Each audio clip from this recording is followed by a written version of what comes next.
Hello வணக்கம். இந்த வீடியோவில் ஒயிட் சாஸ் பாஸ்தா எப்படி செய்கிறதுன்னு பார்க்கலாம் வாங்க. இதோட இன்க்ரீடியன்ஸ் லிஸ்ட் செக் பண்ணிக்கோங்க. ஃபஸ்ட்டு பாஸ்தாவை நல்லா கொதிக்கிற தண்ணியில் உப்பு எண்ணெய் ஊற்றி வேக வச்சு அதை நல்லா வடித்து எடுத்துக்கலாம்.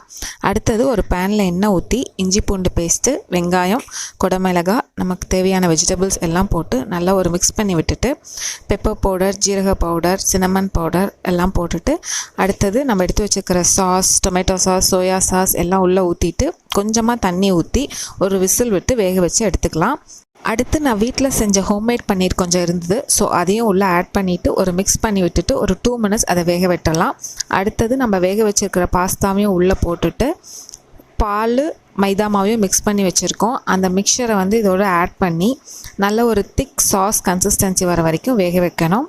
அவ்வளோதான். கடைசியாக கொஞ்சம் சுகர் போட்டு மேலே சீஸ் கார்னிஷ் பண்ணான்னா ஒயிட் சாஸ் பாஸ்தா ரெடி.